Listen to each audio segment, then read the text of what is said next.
तारखेला विजय केल्याशिवाय राहणार नाही हे तुम्हाला मी इथं मुद्दाम सांगू इच्छितो. वल्ली येऊन येऊन येणार कोण? येऊन येऊन येणार कोण? आपल्याला 26 तारखेला आदरणीय बंडूदादा साहेबांना प्रचंड मताने विजय करून केंद्रामधला भूमिजय मोदी आणि शहा सरकार उकडून फेकायचं. जेवढं मी तुम्हाला इथं विनंती करतो आणि थांबतो. जय भीम. हॅलो, इथं हे उभे आहेत. एक तर तुम्ही कुठेतरी बाजूला खाली बसणार, जागा नसेल तर बाजूला या इकडून. हे मध्ये उभे टाकलेले खाली बसा. काय मागच्याला दिसत नाहीये, तुम्ही खाली बसा, नाही तर इकडून या आली का. सगळे पुन्हा सांगायची वेळ मिळेल. आता साहेब 5 मिनिटात इथे पोहोचते, त्याच्यापूर्वी तुम्ही सगळे जण जरा बसून घ्या. बघा या भागामध्ये बसले तसे तुम्ही बसा खाली जरा. तिन्ही गेट आहेत, मोकळे आहेत. बाहेर असलेल्या सर्व मतदार बंधूंना या ठिकाणी नम्र विनंती करतो, 5 मिनिटात शिवसेनेचे पक्षप्रमुख सन्माननीय उद्धवजी या ठिकाणी पोहोचतायत. आपण लवकरात लवकर येऊन या ठिकाणी जागेवर स्थानापन्न व्हावे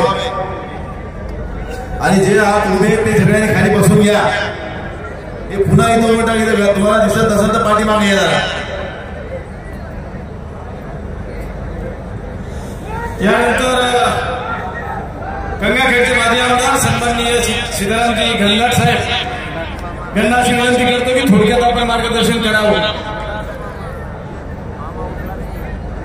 उमेदवार खासदार बंडू जाधव यांच्या प्रचारानिमित्त आज या ठिकाणी सभा घेण्यात आली आहे.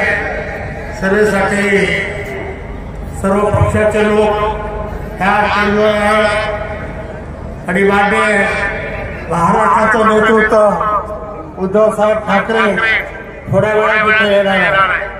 मंचावर असणारे सर्व मान्यवर, आज माझ्या समोर असणारे सर्व जनता, परभणीमध्ये आज महाराष्ट्रामध्ये इतका हा काळ चालू असताना आज परभणीमध्ये बंडू जाधवसाठी अनेक हल्ले होण्याची शक्यता करतात, परंतु परभणीमध्ये धनुष्यबाण होता. आता मशाल आले आणि मशाल आता आपल्याला येत्या 26 तारीखला कुठल्याही परिस्थितीत कमीत कमी 2-3 लाखांनी निवडून आणायचे एवढं या ठिकाणी तुम्हाला आवाहन करतो. जास्त काही वेळ मी घेत नाही, अनेक नेते मंडळी बोलणार आहेत, परंतु आपल्याला सांगतो 26 तारीखला रात्र दिवस वेळ करून घरोघरात जाऊन मतदान करून घ्या अशी विनंती करतो आणि मी माझे 2 शब्द धन्यवाद. जय महाराज. यानंतर माजी आमदार विजयरावजी गव्हाणे साहेब यांना अशी विनंती करतो की आपण मार्गदर्शन करावं. थोडक्यात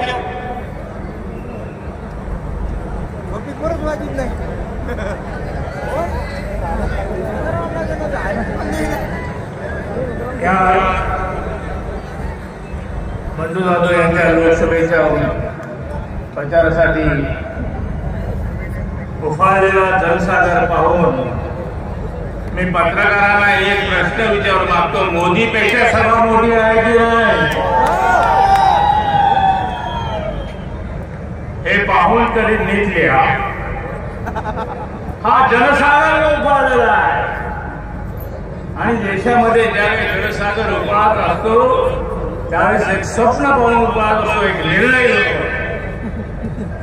ज्यावेळेस पौर्णिमेचा चांदण येत असतो त्यावेळेस समुद्रातून लाटा निघत असतात आणि धडका देत असतात.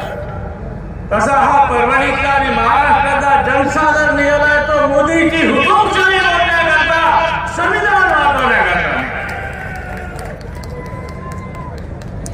मित्रो, ही परभणीच्या लढाईच्या अनेक वैशिष्ट्यामध्ये एक वैशिष्ट्य असं आहे, प्रश्न अनेक आहे पण परभणीच्या स्वाभिमानाचा मूलभूत प्रश्न असा आहे की परभणीची लढाई ही निष्ठावंतांची लढाई आहे. बंडू जाधव उद्धव ठाकरे बरोबर निष्ठा वरपुडकरांना वाटेल तेवढ्या धमक्या आल्या तरी ते काँग्रेस बरोबर निष्ठावंत आहेत. आणि निष्ठावंताच्या विरुद्ध गद्दारीच्या लढामध्ये हा जो जनसागर उभारलेला आहे एकच भूमिका घेऊन उभारलेला आहे.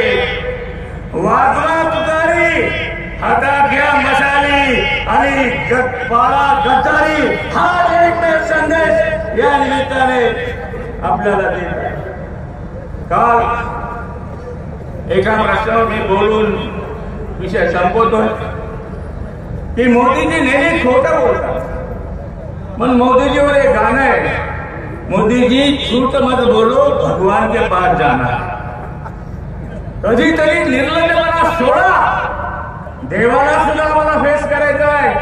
किती फळ बोलणार आहे आणि आम्ही सुद्धा किती बेशरम होणार आहे याचा सुद्धा एक उदाहरण का आम्हाला नांदेडमध्ये पाहायला मिळालं. नांदेडमध्ये मोदीजीनं भाषण करताना सांगितलं, अशोक चव्हाण व्यासपीठावर होते, अशोक चव्हाणच्या समोर सांगितलं हा मराठवाडा काँग्रेसवाल्यांनी बरखास्त केला. अरे मला मराठवाड्याच्या जायकवाडीचा शिल्पकार अशोक चव्हाण तिचे वडील शंकरराव चव्हाण होते. ते महाराष्ट्राचे मुख्यमंत्री होते स्वर्गीय संत अशोक चव्हाण. तुम्ही महाराष्ट्राचे मुख्यमंत्री होता आणि नरेंद्र मोदी म्हणतात तुम्ही नालायक आहे, तुम्ही मराठवाडा बरखास्त केला. लाचाराने हसत बसला तरी टाळ्या वाजवतात. किती लाचारी घ्यायची, अरे जेलमध्ये जायची वेळ तर जा, पण बाबाची निंदा करायची विश्रांत करू नका. इतका तरी स्वाभिमान बाळगा. हा संदेश आम्ही तुम्हाला या निमित्ताने घेऊ ना. म्हणून आपण हा निर्धार केलेला आहे की आम्हाला या ठिकाणी लोकशाही जीवन ठेवायची, बंडू जाधवला निवडून आणायचा आहे. आणि ही आघाडी, इंडिया आघाडी जी देशाचा संविधान वाचवून निघाली, महाराष्ट्राचा स्वाभिमान निघाली, जो महाराष्ट्र अमित शहाच्या पुढे स्वाभिमान गुंतवून ठेवला आहे त्या स्वाभिमान पुन्हा दावा करण्याकरता आणि महात्मा फुलेंचा महाराष्ट्र, शिवाजी महाराजांचा महाराष्ट्र, शाहू महाराजांचा उभा करण्याकरता शरद पवार आणि उद्धव ठाकरे यांचे हात बळकट करण्याकरता बंडू जाधव यांना निवडून द्या एवढीच विनंती करून मी माझं भाषण थांबवतो. जय हिंद. धन्यवाद गव्हाणे साहेब. यानंतर चिंतूरचे माजी आमदार विजयरावजी भांबळे साहेबांना विनंती करतो की आपण मार्गदर्शन करावं.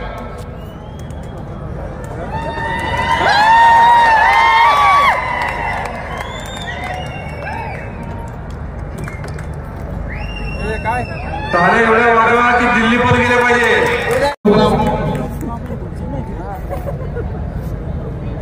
आजच्या या सभेला उपस्थित असलेले विधान परिषदेचे माननीय विरोधी पक्ष नेते माननीय दानवे साहेब,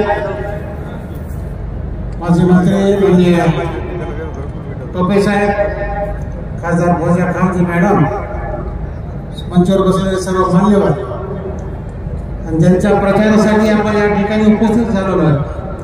आपले उमेदवार संजय उर्फ बंडू जाधव साहेब आता थोडक्यात आदरणीय सन्माननीय उद्धवजी ठाकरे साहेब त्या इथे येणार आहे आणि आपण त्यांच्या भाषणाला एवढ्या प्रचंड गतीने या ठिकाणी आपण उपस्थित राहिलेलो आहे. आपल्याला कल्पना असेल या जिल्ह्यासाठी आणि मतदारसंघासाठी गेल्या 2 टर्ममध्ये माननीय संजय उर्फ बंडू जाधव साहेब या ठिकाणी खासदार. आता काल परवा जे मोदी साहेब त्या ठिकाणी आले होते आणि त्यांनी त्या उमेदवारांनी भाषण केल्याने काय केलं, आम्ही सांगितलं की त्यांनी या ठिकाणी अनेक कामं त्या ठिकाणी बंडू जाधव साहेबांनी केले. सगळ्यात महत्त्वाचा मुद्दा आपण या ठिकाणी उपस्थित करणार आहोत. जे मेडिकल कॉलेज या ठिकाणी एक खाजगी शासकीय मेडिकल कॉलेज, ज्यावेळेस उद्धवजी ठाकरे साहेब यावेळेस मुख्यमंत्री होते त्यावेळेस मी आणि बंडू जाधव साहेबांसोबत राहुल पाटील आम्ही 3 जण जाऊन त्यांच्या कॅबिनेटमध्ये जाऊन सांगितलं की परभणी जिल्ह्यासाठी शासकीय महाविद्यालय आवश्यक आहे. एक लढा या ठिकाणी त्याने दिला आणि या ठिकाणी उद्धवजी साहेबांनी त्या ठिकाणी शासकीय म्हणजे त्यांच्या काळामध्ये शासकीय महाविद्यालय आपण या ठिकाणी मंजूर करून आणलेलं. आज त्याचबरोबर या ठिकाणी 2 मेडिकल कॉलेज आहेत, खासगी सुद्धा आपण त्या ठिकाणी राहुल पाटला साहेबांनी या ठिकाणी आणलेलं आहे. मला सांगायचं आहे की गेल्या 10 वर्षामध्ये जी सत्ता कोणाची होती ती मोदीची सरकार होती. आणि या 10 सरकारमध्ये त्यांनी ज्या गॅरंट्या दिलेल्या होत्या त्या गॅरंट्यामध्ये दरवर्षी 2 कोटी रोजगार निर्माण करू, महागाई या देशातली महागाई कमी करू, 5 वर्षामध्ये शेतकऱ्याला कमाईची दुप्पट करू आणि अच्छे दिन आएंगे, सबका विकास सबका साथ आणि महिलाच्या संदर्भामध्ये सुरक्षा आणि सक्षमीकरणाचं काम या ठिकाणी त्यांनी आश्वासन दिलं. देश भ्रष्टाचार मुक्त करून खात्यामध्ये 15 लाख रुपये या ठिकाणी त्यांना देऊ अशा प्रकारचे अनेक वादे अनेक गॅरंट्या त्यांनी या ठिकाणी घेतलेल्या होत्या. आता आपण टीव्ही मध्ये बघत असतो, टीव्ही मध्ये काय बघत असतो, मोदी की गॅरंटी, मोदी की गॅरंटी. आता कोणत्याच गॅरंटी त्यांनी पाळलेल्या नाही आणि म्हणून याच्या देशाचा विचार आपण या ठिकाणी करायला पाहिजे. आज या पेट्रोलच्या दराच्या संदर्भामध्ये आज अडाणी आणि अंबानी सारख्या लोकांना एक लूट करून, सर्वसामान्य जनतेची लूट करून या ठिकाणी जवळपास याच्या करामधून पेट्रोल आणि डिझेलचा कर एवढा मोठ्या प्रमाणात वाढवला जो मनमोहन सिंगच्या काळामध्ये सुद्धा नव्हता. 58 लाख कोटी रुपयाच्या संदर्भामध्ये या ठिकाणी लूट त्यांनी केलेली आहे. असे अनेक प्रश्न त्या संदर्भामध्ये त्यांनी उपस्थित केलेले आहे. मी आपल्याला या ठिकाणी एवढंच सांगतो की गॅसची आता काय त्यांची घोषणा इतके पार, आम्ही म्हणतो गॅस 1100 ते पार अशा प्रकारच्या संदर्भामध्ये गॅसचे सुद्धा वातावरण त्यांनी त्या ठिकाणी केले. जीएसटीच्या संदर्भामध्ये व्यापारामध्ये सांगितलं, शालेय साहित्याच्या संदर्भामध्ये ज्याचं शिक्षणामध्ये असतं ते 12% ते 18% पर्यंत त्यांनी जीएसटी लावलेली आहे. खाद्यपदार्थाच्या शेतकऱ्याच्या धान्यावर सुद्धा जीएसटी लावलेली आहे 5% ते 12% पर्यंत. आणि ज्यांनी त्या गुजरातमध्ये जे हिऱ्याचा धंदा करतात, जे सगळ्यात जास्त महाग आपल्याला समजतो, त्या हिऱ्याच्या धंद्यावर फक्त 1.5% जीएसटी लावलेली आहे. त्या मोदीच्या सरकारमध्ये अशा प्रकारचं व्यापाऱ्याला संपवण्याचं काम, शेतकऱ्याला संपवण्याचं काम या ठिकाणी केलेलं आहे. आणि 6,000 रुपयाचं या ठिकाणी शेतकऱ्याला टाकले. मोदी किसान सन्मान योजना त्या संदर्भामध्ये 6,000 आम्ही सांगतो त्यांना शेतकऱ्याला पूर्ण मागवलेलं आहे आणि आपल्याला फक्त लंगोटी हातात दिलेली अशा प्रकारचं काम त्या मोदी सरकारने या ठिकाणी केलेलं आहे. या वर्षामध्ये 2 वर्षामध्ये मागच्या 2 वर्षामध्ये खताचे जे भाव होते 42% त्यांचं अनुदान कमी केलेलं आहे, 42%. आणि म्हणून शेतकऱ्याच्या खताचा भाव आज DAPचा भाव काँग्रेसच्या राज्यामध्ये 400 रुपये होता, आज तो 1600 रुपयाच्या वर या ठिकाणी झालेला आहे. आज त्यांची गॅरंटी होती महिलाच्या संदर्भामध्ये महिलाचं संरक्षण करू, पण मणिपूर सारख्या या राज्यामध्ये महिलाला व्यवस्था करून त्याची झेड काढण्याचं काम या सरकारने केलेलं आहे. त्यांना मारल्या गेलेलं आहे. अशा प्रकारच्या महिलाला कुठल्या प्रकारचं संरक्षण या मोदीजीने दिलेलं नाही. म्हणून आता एकच आपल्याला सांगायचं या ठिकाणी विचार करतो की सगळ्यात मध्ये काय केलेलं त्यांनी, ह्या पक्षाला कधी एवढा पैसा माहीत नव्हता भाजपला, परंतु या अडाणी आमदाराला सांगितलं त्यांचं 4 पट उत्पन्न काढून 55,000 कोटीच्या संदर्भामध्ये त्यांनी उत्पन्न वाढवलेलं आहे. आणि त्यांनी एकच घोषणा केली, चंदा दो धंदा दो. ज्याने त्यांनी भाजपच्या संदर्भामध्ये काल परवा सुप्रीम कोर्टाने सांगितलं की इलेक्ट्रल बॉन्डच्या संदर्भामध्ये त्यांनी घोषणा केली. सुप्रीम कोर्टाने सांगितले तुमचे इलेक्ट्रल बॉन्ड किती काढा. आज अडाणी आणि अंबानी यांच्याकडून मोठमोठ्या उद्योगपतीकडून पाकिस्तानच्या एका कंपनीकडून सुद्धा 250 कोटी रुपये दिले. पाकिस्तानच्या सुद्धा आज 8,252 कोटी रुपयाच्या संदर्भामध्ये भाजपमध्ये त्यांनी आज जमा केलेले पैसे. काय घोषणा केलेली होती, काला धन लावूंगा लेकिन भाजपने खाते में डालूंगा, ही घोषणा आपल्या त्या काळामध्ये त्यांच्या संदर्भामध्ये होती. म्हणून आज लोकशाहीच्या संदर्भामध्ये महाविकास आघाडीवर घटक पक्षाचे सर्व नेते, परभणी लोकसभा मतदारसंघातून आलेले सर्व शेतकरी, सर्व तरुण सहकारी, बहुसंख्येनं उपस्थित असलेल्या आमच्या माता भगिनी आणि तरुण मित्रांनो, मी आता जिंतूरला जेल कॉर्नरवरती आलो आणि जेल कॉर्नर पासून इथे यायला मला 1 तास लागला. म्हणजे हे कशाचं प्रतीक आहे की 26 तारखेला ही जी काही जनता या ठिकाणी, जनसमुदाय या ठिकाणी आलेला आहे, आज परभणीमध्ये उभं राहायला या ठिकाणी जागा नाही. मी सगळ्यात अगोदर या परभणी लोकसभाच्या मतदारसंघातील जनतेला मी सगळ्यांचं मनापासून स्वागत मी आजच्या कार्यक्रमाच्या निमित्ताने या ठिकाणी करणार आहे. शेवटच्या टप्प्याचा आपला प्रचार आलेला 26 तारखेला आपल्याला सगळ्यांना मिळून परभणी लोकसभेचा तुमच्या आमच्या सगळ्यांचा एक उमेदवार, ज्यांना आपण सगळेजण बंडू बॉस म्हणून सगळेजण या ठिकाणी संबोधित करतोय, आपल्याला त्यांना दिल्लीला पाठवायचं. कल्पना आपल्याला सभा झाली, अनेक लोकांना त्या ठिकाणी सगळ्यांना बोलवलं, आमच्याही मतदारसंघातून काही लोकांना बोलवलं, काही ठिकाणी गाडीसोबत जे काही लागेल ते सगळं साहित्य, जे काही लागेल ते घ्या, पण सगळं घ्या.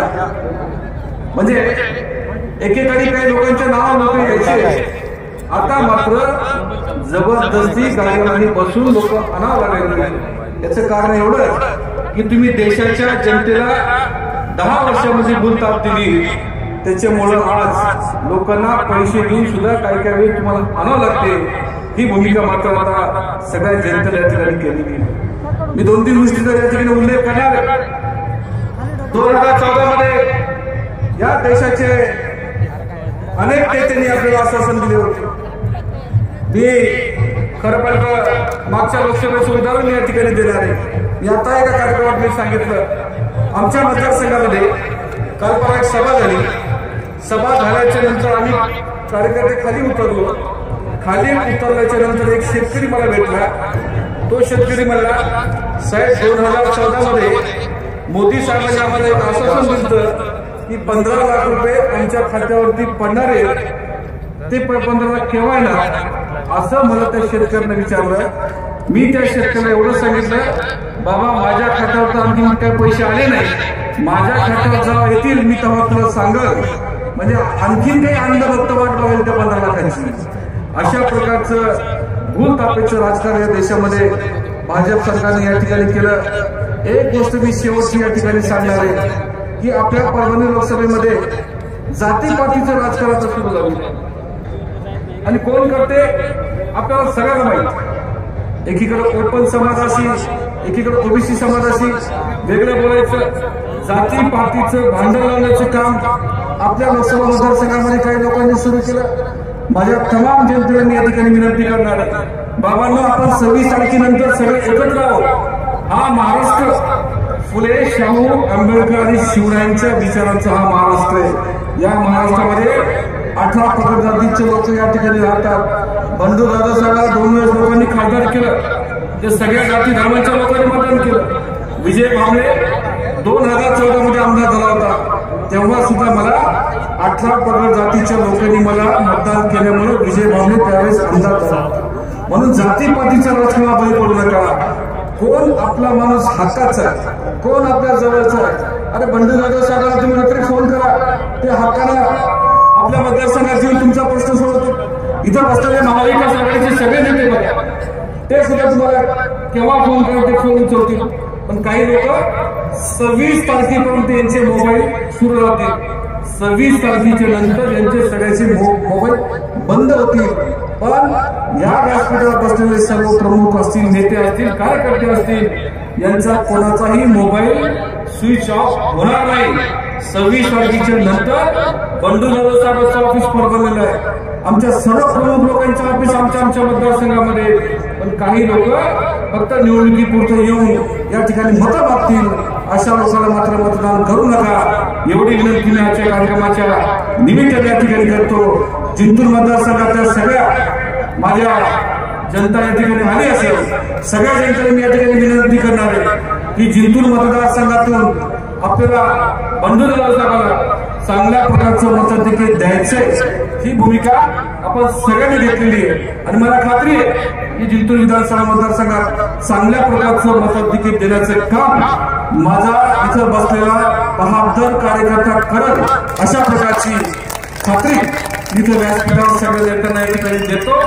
जाताना एवढंच शेवटी सांगतो, एक गोष्ट मात्र लक्षात ठेवा, बंधुदादा साहेबांविषयी मी एकदा सांगणार आहे शेवटचं. मधल्या काळामध्ये पक्ष फोडाफोडी खूप झाली होती, अनेक नेते गेले, मंत्री गेले, आमदार गेले.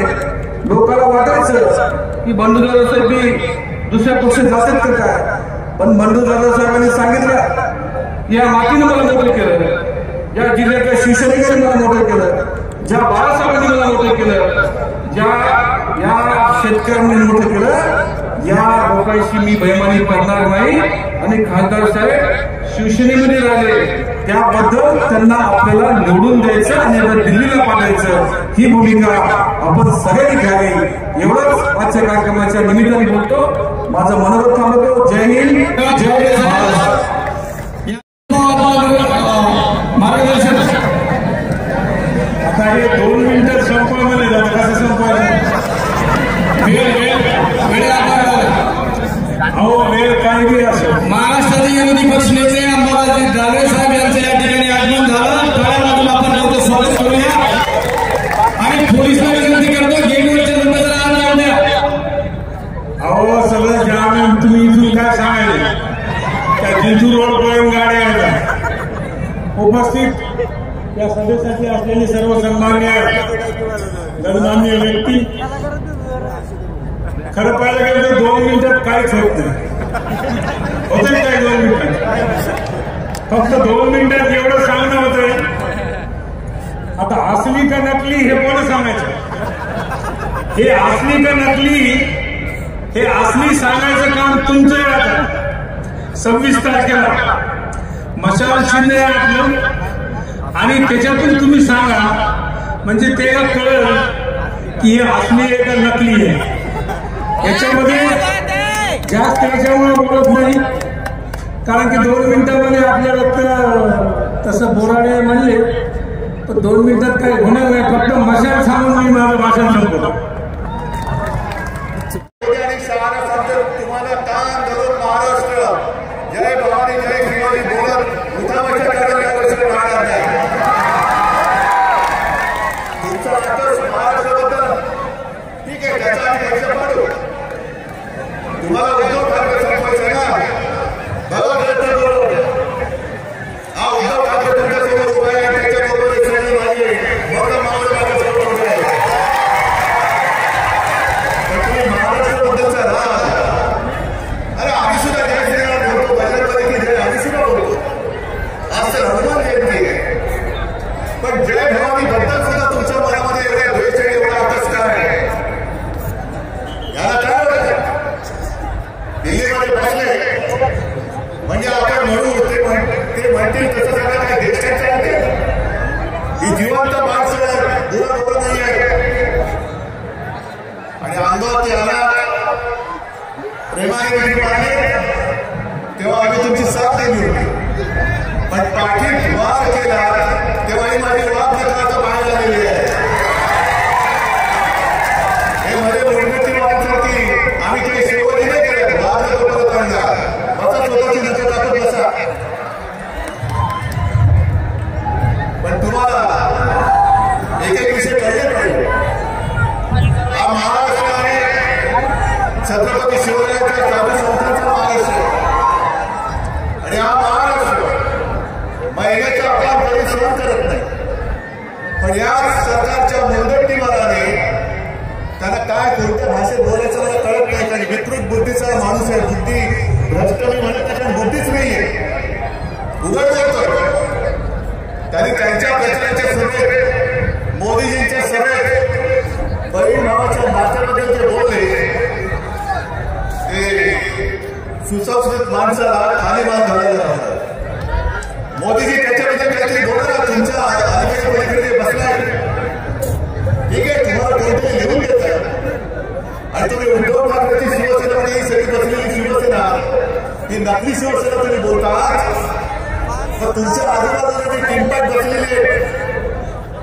वाटेल ते बोलत आहे, महिलांचा अपमान करत आहे. एक इथलेच ते मंत्री मराठवाड्याचे बसवऱ्यांच्या मांडीला लावून सुप्रिया सुळेला मी बोलतो आणि तिला फिरण्यात आई म्हणतो, अरे तिने बोलतो तिला चॅनलचं शिवी दिली, पण मोदी साहेब बोलायला तयार नाही. महिलांचा अपमान झाला तरी केलं तरी चालेल, पण आम्हाला तुम्ही मतं द्या. या अशा असंस्कृत माणसांना महाराष्ट्रातले एक सुद्धा मत मिळता कामा नये, अजिबात मिळता कामा नये. आज यांच्याकडे काही बोलायला मुद्दे राहिलेले वाटेल त्याच्यावरती बोलतात, आपल्या घराण्याबद्दल बोलतात. अरे आज मला माझ्या आई वडिलांचा अभिमान आहे. मी हिंदू हृदय सम्राट शिवसेना प्रमुख बाळासाहेब ठाकरे आणि माझ्या माचा मी पुत्र आहे. आज मोदींचं नाटक महाराष्ट्रामध्ये चालत नाही, मोदींचा चेहरा महाराष्ट्रामध्ये चालत नाही. म्हणून त्या गद्दारांना आपल्या हिंदू हृदय सम्राटांचा चेहरा दाखवून तुम्हाला फसवून मतं मागण्यासाठी केंद्राला प्रयत्न करत आहे. आमची घराण्याशाही पाळली की नको माझी जनता ठरवेल. पण मोदीजी जेव्हा तुम्ही घराण्याशाहीवरती बोलता तेव्हा आम्ही तुमच्या एकाधिकारशाहीवरती बोलतो आणि बोलणार आहोत. तर तुम्ही सगळे टीव्ही बघता का रे? टीव्हीवरच्या मालिका बघता का? अरे त्या मालिका बघता कामं कधी करतात, पण मालिकांमध्ये सुद्धा त्यांचे अधिक सीझन असतात. नेटफ्लिक्स आणि हॉटस्टारवर काय असतं त्याच्यावरती, बरोबर ना? Season 1 season 2. तसं संपूर्ण देशभरात या भारतीय जनता पक्षाची नवीन मालिका सुरू होईल, त्याचा नवीन सीझन आहे. कोणता? जुगला 3, बरोबर ना? 2014 साली पहिल्यांदा जुगला 1, 19 जुगला 2 आणि पुन्हा 24 साली जुगला 3. ऍक्टर तोच, खलनायक पण तोच, स्टोरी रायटर तोच, सगळं काही तेच. आणि आता किती वेळा ती मालिका बघायची? पहिले 2 भागात आम्हाला सुद्धा वाटलं सगळे बरी मालिका दिसते, काहीतरी महाराष्ट्राचं कल्याण होईल. पण 10 वर्ष त्यांनी पूर्ण महाराष्ट्र नाचून टाकला, देश नाचून टाकला. बरोबर आहे? एकदम मोठ्याने बोला, एकदम मोठ्याने बोला, दादा बोला, ऐकलं का तुम्ही? बरोबर आहे, बरोबर आहे. अगदी मार भाजप तडीपार. ही मालिका तर बंद करा, कारण ही मालिका बघून कोणाचं पोट भरलं नाही. आपल्या डोळ्यात देतात आपला महाराष्ट्र लुटत आहे, महाराष्ट्राचे उद्योगधंदे लुटत आहे. जे माझ्या आपल्या महाराष्ट्राच्या हक्काचं आहे ते कुठे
आप देख रहे हैं मेरे साथ मेरा महाराष्ट्र लाइव, सच के साथ जनता की आवाज़। किसी भी न्यूज़ या विज्ञापन के लिए आप हमारे स्क्रीन पर दिए नंबर पर कांटेक्ट करें और हमारे मुख्य संपादक मिर्ज़ा इदरीस बेग को कांटेक्ट करें। इसी तरह के जनता के मुद्दे उठाने के लिए हमारे हाथ मजबूत कीजिए, सब्सक्राइब कीजिए, लाइक कीजिए, शेयर कीजिए, क्योंकि आपकी आवाज़ हम सरकार तक पहुंचा सकते हैं। धन्यवाद।